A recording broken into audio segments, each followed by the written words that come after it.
गुरु भक्ति योग। जो आंखें गुरु के चरण कमलों का सौंदर्य नहीं देख सकती, वे आंखें सचमुच अंध हैं। जो कान गुरु की लीला की महिमा नहीं सुनते, वे कान सचमुच में बहरे हैं। गुरु रहित जीवन मृत्यु के समान है।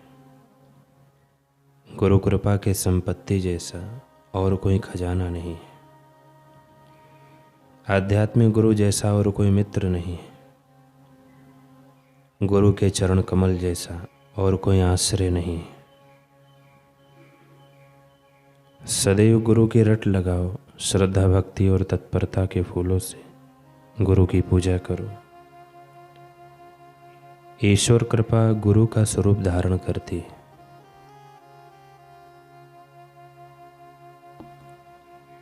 गुरु के दर्शन करना ईश्वर के दर्शन करने के बराबर है।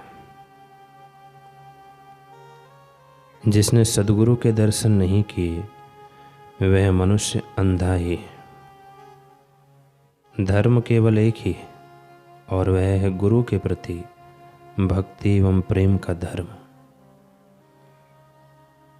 जब आपको दुनियावी अपेक्षा नहीं रहती, तब गुरु के प्रति भक्ति भाव जागता है। आत्मवेता गुरु के संग के प्रभाव से आपका जीवन संग्राम सरल बन जाएगा। गुरु का आश्रय लो और सत्य का अनुसरण करो। सद्गुरु का हृदय सौंदर्य का धाम है। भवसागर को पार करने के लिए गुरु के सत्संग जैसी और कोई सुरक्षित नौका नहीं है। आत्म साक्षात्कार के मंदिर में गुरु का सत्संग प्रथम स्तंभ है। संसार वृक्ष का छेदन करने का एकमात्र उपाय बताते हुए भगवान श्री कृष्ण कहते हैं, हे उद्धव, भिन्न भिन्न प्रकार के कोटि साधन करने पर भी सद्गुरु का भजन नहीं किया तो संसार वृक्ष का छेदन नहीं हो सकता।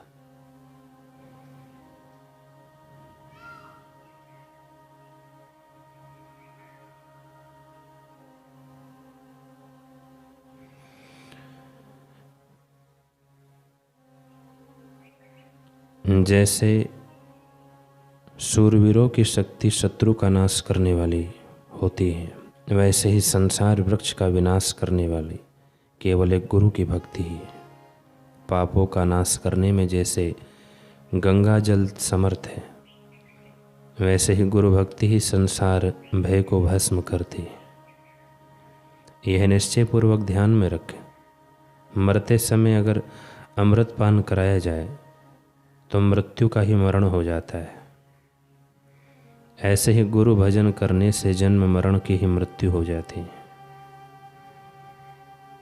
जैसे अंतकाल में अकस्मात हरि कहने से यमदूत भाग जाते हैं, उसी प्रकार सद्गुरु भजन से भव भय भाग जाता है।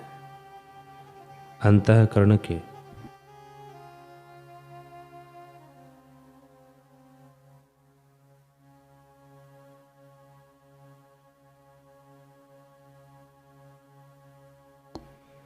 अंतःकरण के सर्व संशयों की निवृत्ति हो जाती है। अतः संसार भय का निवारण करने के लिए सद्गुरु का भजन, उनका सत्संग ही सर्वश्रेष्ठ साधन है।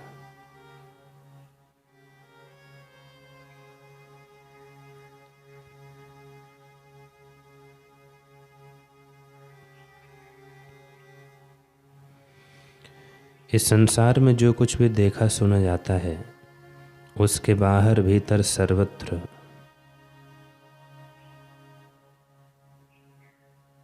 आत्मा ही व्याप्त है, जो अजर अमर एक अद्वितीय अनादि अनंत सगुण निर्गुण सबके आदि कारण परमात्मा है।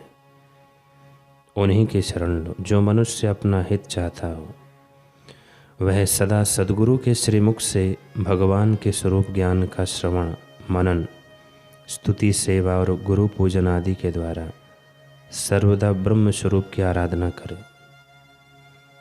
इस प्रकार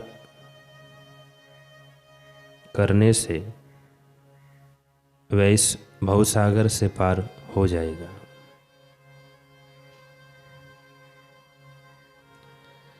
शास्त्रों का शाब्दिक ज्ञान होना एक बात है और शास्त्रों के रहस्य को आत्मिक अनुभव होना विलक्षण बात है।